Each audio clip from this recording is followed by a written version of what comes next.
Good to see you. Okie dokie there, Revenants. Welcome back to Code Vein, and today, this is kind of part two from a long time ago when we did weapon transforms and what they do, excuse me, and how they affect the different weapons through the game and such.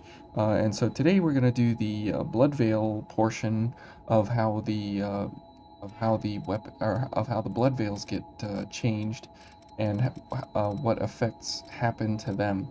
So last time we went in order of the chromes and how they are affecting the veils, and so we'll follow that same exact format. So we'll have to, and we'll also be checking the training dummy, and we'll be checking the speed bag here for some of the different parts later on. So let's start with the alleviated um, blood veils. And so you can see that if you choose the first blood veil with no chrome on it, that is kind of your base stats for the blood veil. And I chose Queen's Claw here, so we have A across the board here in Strength, Dex, Mind, and Willpower, because this is how blood veils scale, is across these four um, stats, and vitality and fortitude don't play into anything for blood veils except for stamina. But other than that, they don't do anything.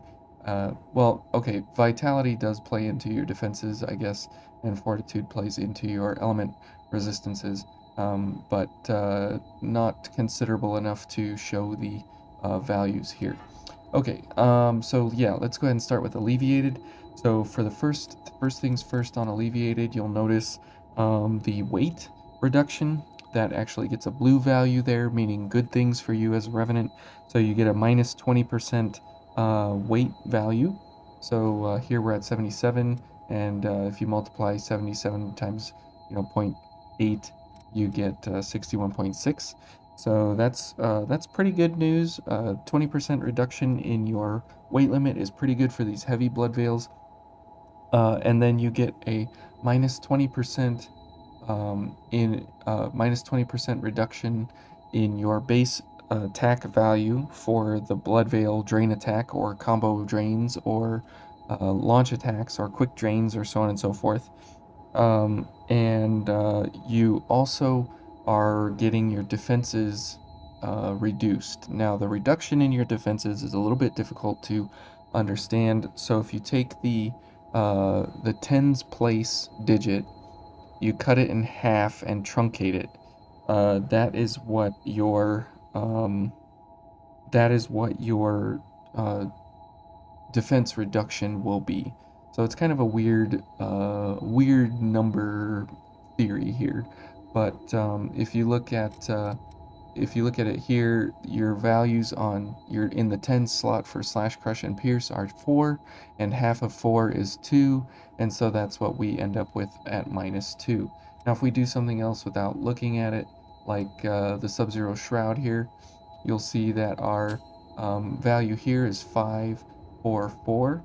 So 5, half of that is 2.5, and it should truncate to 2, but it doesn't. It rounds up to 3, and so then crush and pierce will be 2s as well. If we go to the alleviated here, so it's 2, 2, 2. So it truncates. Um, it truncates that value. So you have to go up a full 10 in order to make sure that you're actually getting a whole nother value here that it goes down. So if we go over here to the Venus Claw, you'll see we are at 332.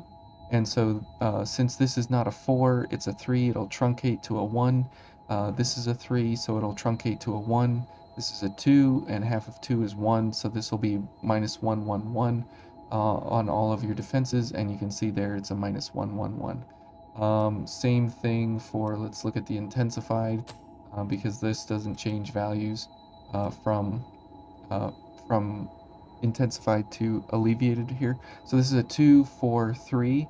So half of 2 is 1, half of 4 is 2, and this is a 3, so it'll truncate to a 1.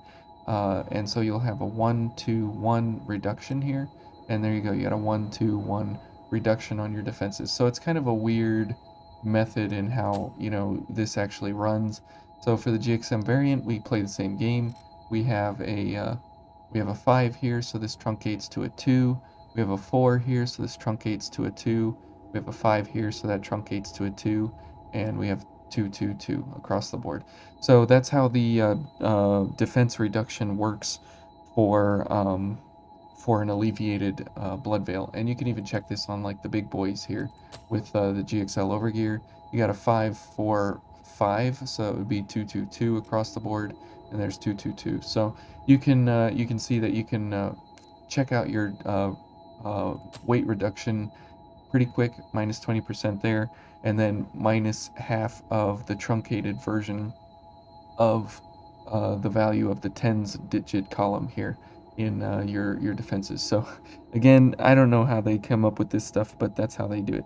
Okay, and then also for the alleviated, what happens is you get minus 5% to your base value of light and dark, and you get about a 12% or so reduction on your balance. So that's not too good. So you will stagger more easily overall.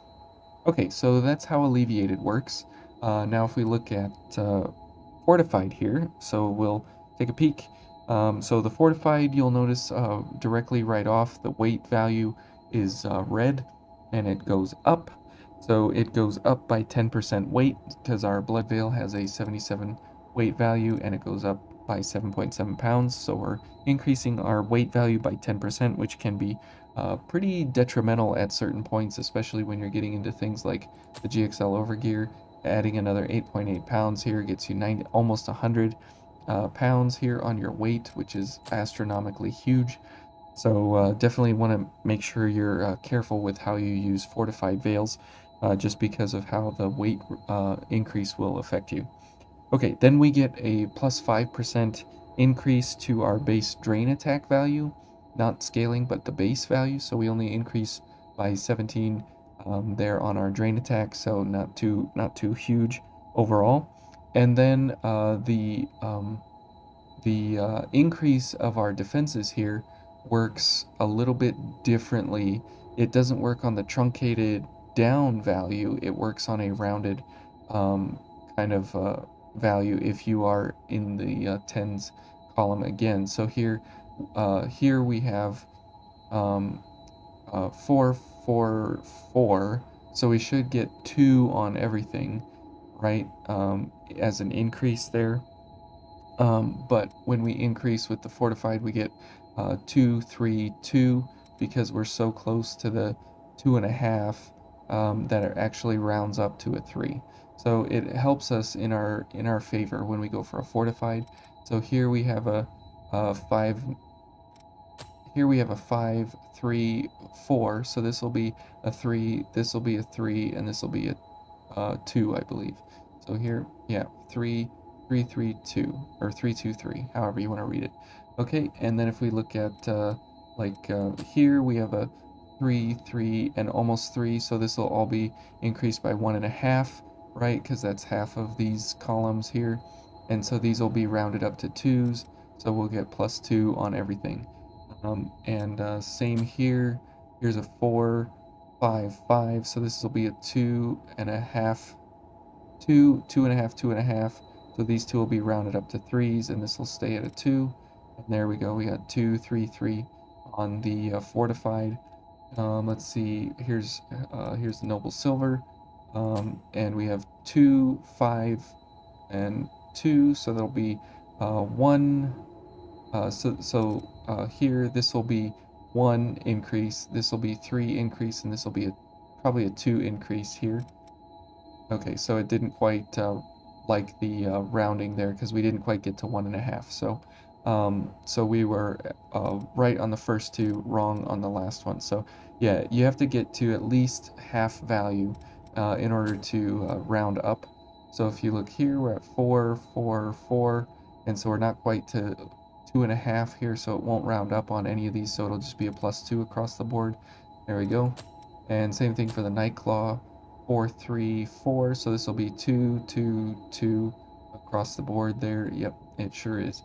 So that's how the rounding operates for this guy.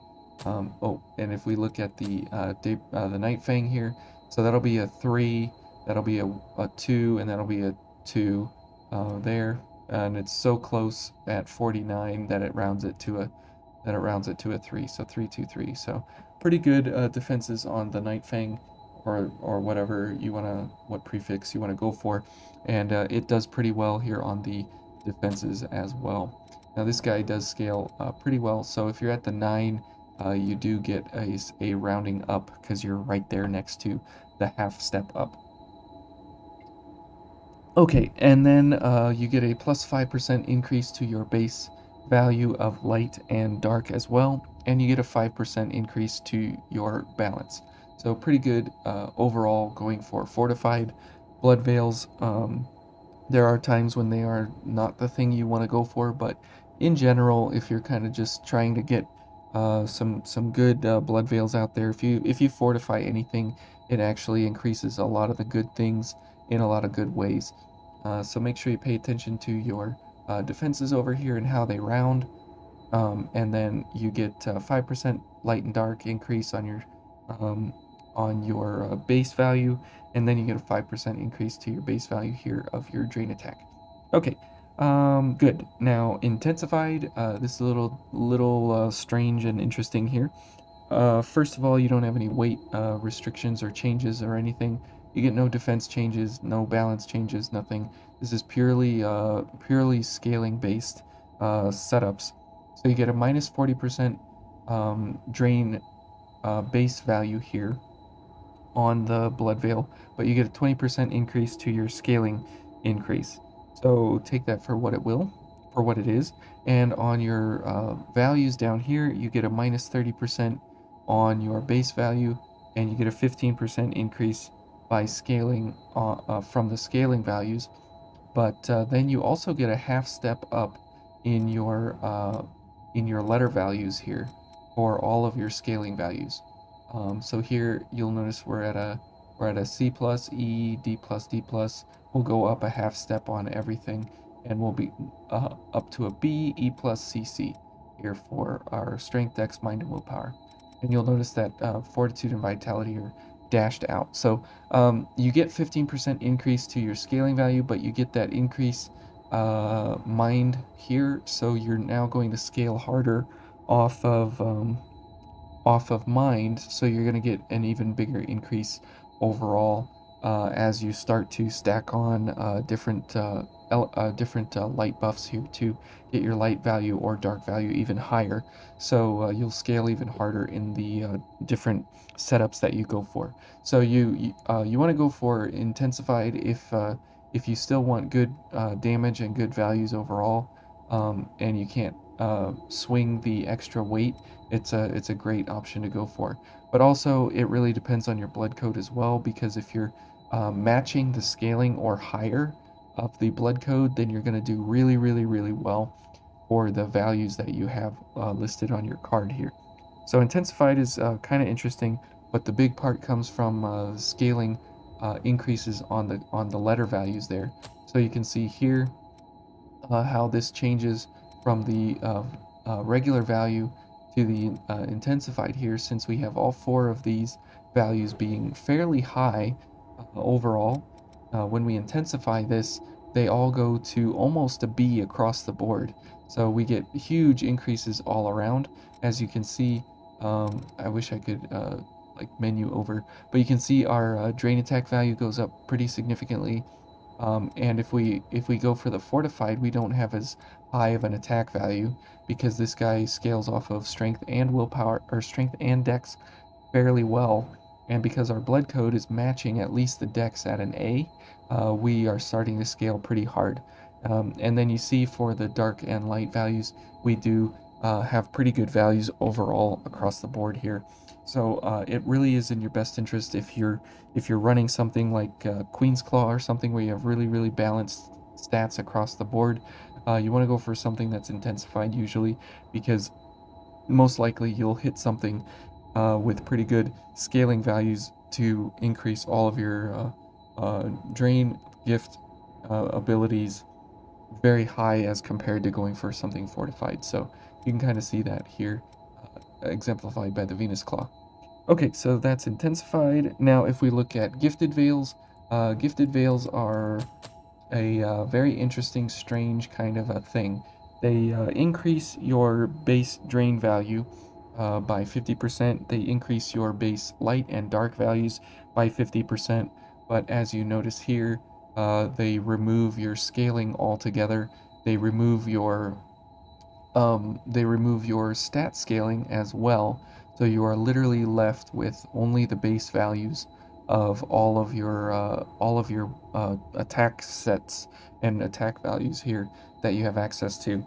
So you can see for the Daybreak Thunderfang, we're losing out on 1116 light value just because we're going for the base increase here. Now, you might ask, why would I ever want to do something like this?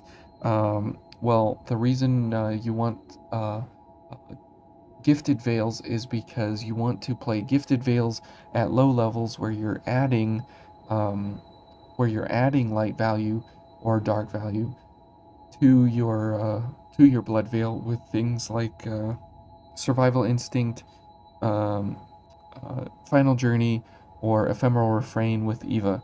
And the reason being is because instead of increasing your values here by 50% from Ephemeral Refrain, let's say, or Final Journey, instead of 50% increases here, you'll have 75% increase in your values because of the gifting transform. So remember how gifting works.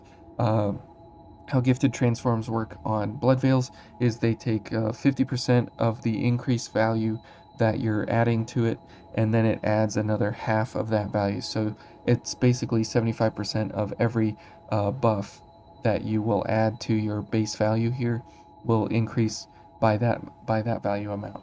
Now, if you look at something like Queen Slayer here, and let's go for Survival Instinct. Okay, and whoops, here let's go for Blood Sacrifice. Okay, and if you look at what we go for with Final Journey here, you'll notice a little bit of an interesting impact here on our light values and such. So here you'll notice that we're at 2518 because a lot of this is coming from scaling, and if we go here, we're at 1507. And the reason being, right, is that we get huge amounts of scaling added to our blood veils when we go for everything here because it all adds to scaling. But if we go for the regular version, we do pretty well, and if we go for the gifted version, we do very poorly. But if we go for the intensified, obviously we get bigger increases, and if we go for the fortified, there's no change because of how the multipliers are working. So it's kind of interesting that there's no way to really see why in the world would I ever use um, why would I ever use a gifted veil? Well, it comes into play at very low levels, specifically at level 1, is where you can see the largest um, discrepancy between a like an intensified and a gifted, or a fortified and a gifted blood veil is here when you're actually running Eva, because of how her multipliers work on the values here. So if I look at a fortified and a gifted here, you'll notice that the gifted is lower, obviously, to start with here. So we'll start with the fortified, and we'll go for our gifts, okay, to make sure that we are up as high as possible here. And you'll notice that we went for cognitive zeal anyways, just because of the fact that we want to see the difference all. She's offering up the body, boys. That's good. Okay, so now if we look here at the fortified, we're at 1972 light, and if we look at the gifted, we're at 2283 light, and that is the difference here is that everything is better with the gifted here at the lower level instead of being at the higher levels of the game. So if you're at really low levels, like first playthrough and stuff, gifted veils are absolutely a huge benefit overall. And if you're going for where is Heimdall? If especially if you're going for heavy amounts of drain value at low values, because you can see here that the drain value is pretty low there at 501. And if we go for uh, sacrificial edge, we'll do this just so we can have some increase here. Thanks. Okay, and we'll get our health down fairly low here. Good, and it will let that charge up. Good. And if we go for this, you'll notice that here at 982 is pretty good overall. But if we go for 1282, is pretty good overall because of survival instinct here. But if we go for this guy, we increase about 600 or so, just because of how the multipliers work, and it works out really great overall. So 1836 for slash and 1817 for pierce. Those are incredible values, and we don't even have Jack active or anything for our Blood Veil, because it's absolutely insane what you can do with gifted veils at very low levels. So here we're not actually going to do any charge attacks, so we'll just go for Jack here, and we'll see what our value gets up to on our Blood Veil. And this is how you should be playing Blood Veils on low levels, is definitely going for as much crazy multiplier shenanigans as you can possibly go for, just because of the fact that it's really crazy how the multipliers work with gifted veils at the low levels, as opposed to at the high levels. So if you're going for gifted veils, I would definitely say go for them at the low levels. So there you go. You can see the discrepancy even getting crazier here with Jack at 1490 here on slash and 2115 on slash, and same thing here.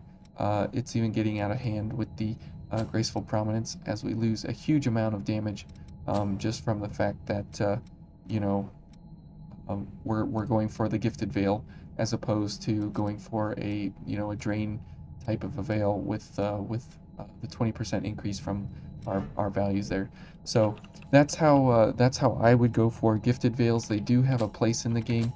You might not think they have place too much, but if you are going for drain attack values, and you're going for low levels of any kind, or you're going for a lot of gifting at low levels, definitely go for Eva or Jack or Louis to get your values exceptionally high on level 1 characters, specifically, and even lower level characters in general.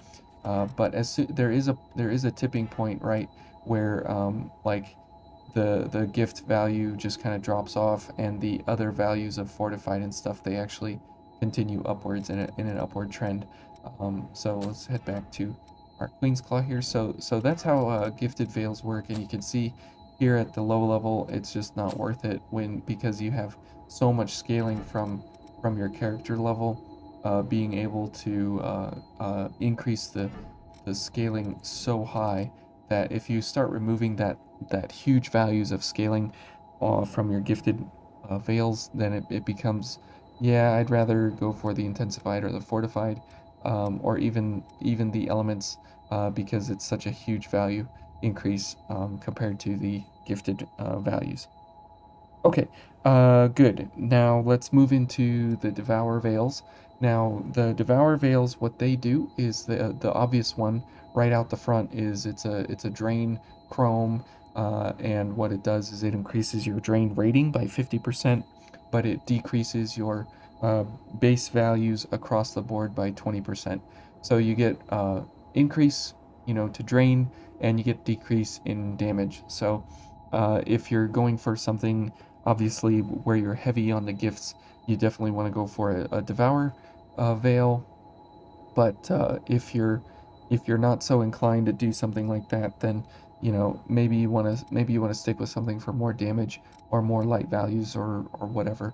But the drain rating here, remember, on a backstab is times 9, and so the higher the drain rating, right, you get a pretty hefty increase to your drain rating overall, typically.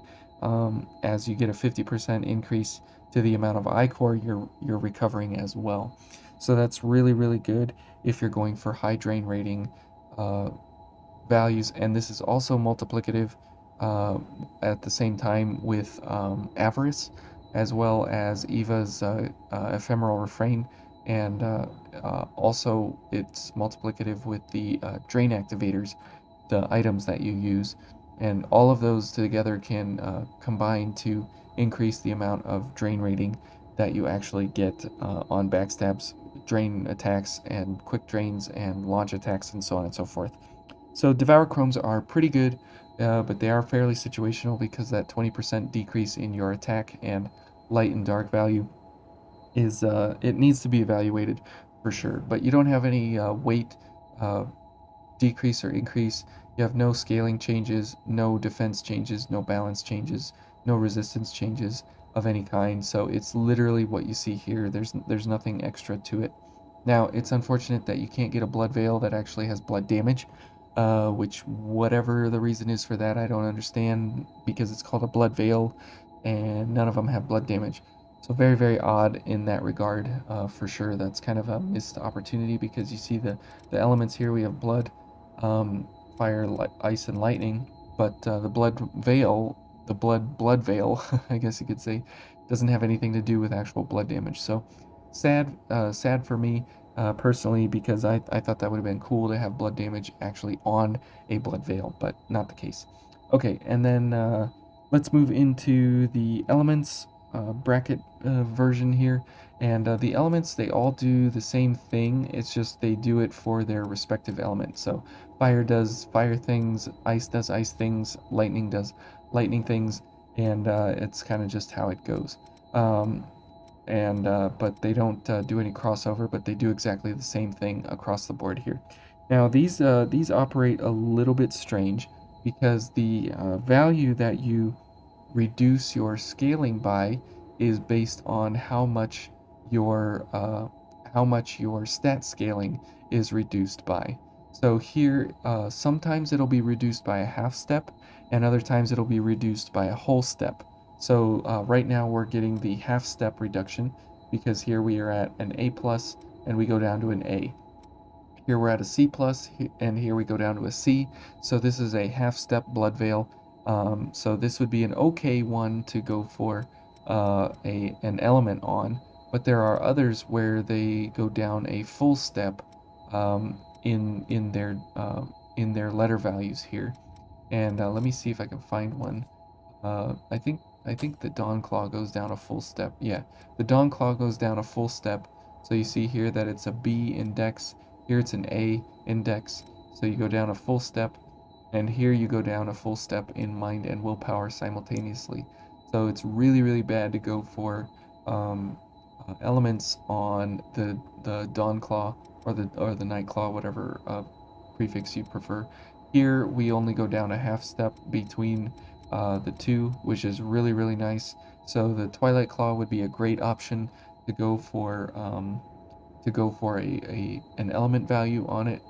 Here for the Noble Silver, we go down a full step on Mind and Willpower, which is really, really bad. But we only go down a half step in Strength and Dex.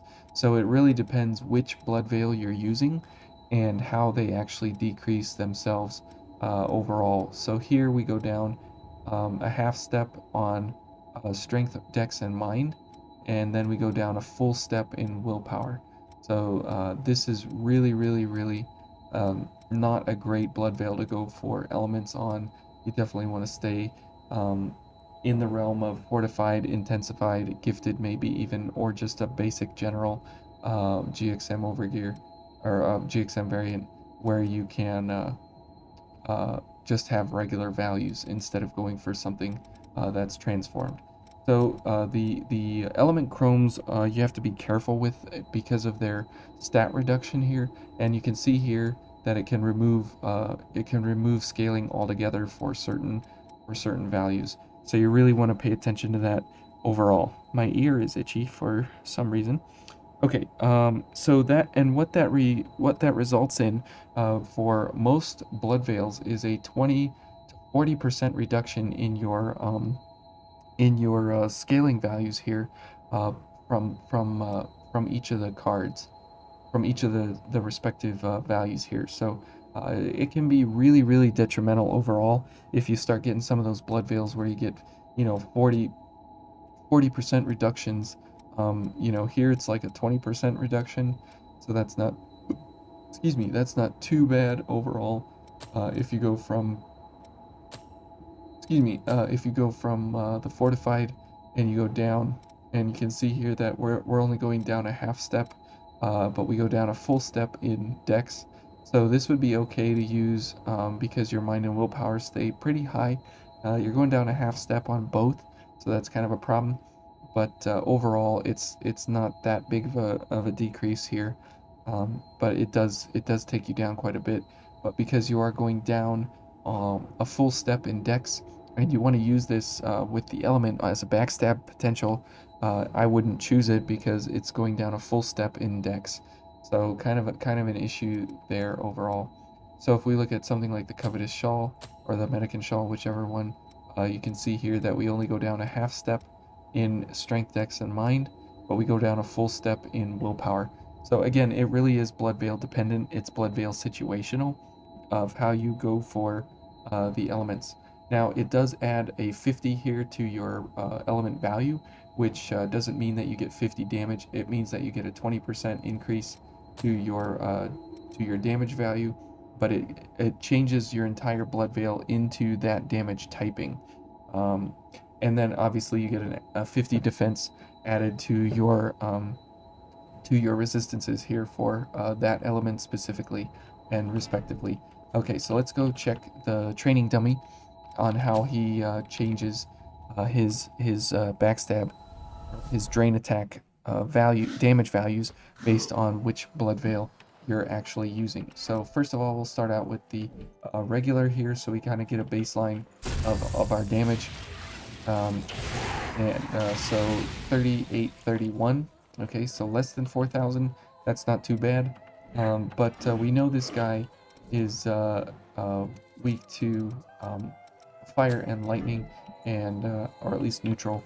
And so here, if we go for the fire veil, and on a backstab 44, 49, so pretty good there. That we got about a 600 damage increase on a backstab there, uh, just because of the element change, which is really, really nice. So if we go for ice now, we know he's resistant to ice. So you see there we lose about 30, about 300 damage overall because of his ice resistance. And then here, if we go for, whoops, if we go for the lightning version, you'll notice this is the same as the fire version because he, at 44, 49 there, because he has the same resistance set to both fire and lightning. Whoops, I think I'm pushing caps lock. So if we go for an intensified here, we'll check the damage on him. And you'll see that 3608, so not very good as an intensified version for backstab damage value potential, but it's definitely great for that sweet, sweet light value that it has coming out of it. Now if we go for the fortified, you'll see another damage change here as well. So 3915, so you'll notice there that the fortified did the most physical damage, but as soon as you get into the elements, you can skyrocket your damage into very, very, very high values, just because of the fact that the enemy can be weak um, to a certain element value, or it could be even neutral to it, which would still yield and net you back some pretty good damage numbers. So yeah, the elements are a little bit odd in how they are operating, but definitely want to be careful with these as they reduce your scalings pretty hard. But you can see that it didn't really change or it changed our damage output to be about 800 more than the actual um, drain value of the regular. So here you can see that drain attack change values a little bit, and what that means is here it was at 1,000 something or other, so 691 This isn't the real calculation, but 691 times 1.2 for that 20% increase here on your value brings you to 829. And so here, if this is 1.4, yeah. So I'm not exactly sure what this value actually means. I think it's a 50% what it means from your base value damage. It's 50% from whatever this value is increase, but it doesn't. You don't actually do 50% increase damage more. You get that damage value here from here, and you get that 20% increase to your backstab potential. But because of how the multipliers work on backstabs, you do get a pretty significant increase in your damage overall because we had about an 800 44 49 over 38 01 or whatever it was. Yeah, and that's your 20% increase in your damage. So I'm not exactly sure what this value actually refers to, because this set here on the card is what tells you the truth. So go by these values here and by what you actually observe when you're attacking the Lost or somebody. Okay, so elements are tricky, they are dangerous, but they are also extremely powerful. Okay, and for finally here we have the status values and how these operate. These all operate exactly the same, and they do all exactly the same thing. It's just they do the different resistances here.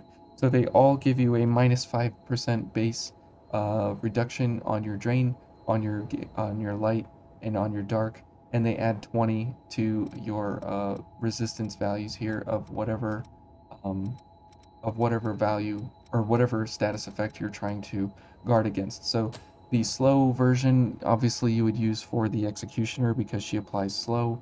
The poison version you would use for the butterfly since she applies poison. Um, the inhibit version you would use versus Mito if you wanted to try and not get as much inhibit, but you have to worry about your defenses with Mito as well. And then the stun version you would use for against the Lord of Thunder or the Dust Bandits, as they apply stun to you, or the dogs or something like that, or the ninja dudes. So you can use these blood veils kind of situationally here and there, but they don't do um, exceptionally huge amounts of resistance here. As you can see, it's only a flat 20 added. If it was like some kind of percentage based value, like 20% increase or something, it would still be fairly the same. But you can see here for the stun value, you should get 30 instead of 20 if it was percentage based, but it's not percentage based, it's just a flat 20 increase. Um, which, how does that look, on an actual event? It's fairly innocuous, but think of it as the difference between getting hit 4 times and getting hit 5 times. So it saves you that kind of one extra attack maybe, if that even. It's very very low amounts of recovery there on those status values. But anyways, uh, I think that's how all the blood veils work, and that's what I've discovered kind of along the way here. I've got all my notes for them, so we'll put all the timestamps in the description again, as we did for the weapons as well. And I hope this helped you guys kind of understand what's going on with the different blood veils and how they all scale and how they all operate and what you should be looking for at different sets and different values overall. So, anyways, hopefully you all enjoyed that. And I know it's more of just the background here, but that's kind of the whole point of the channel, right?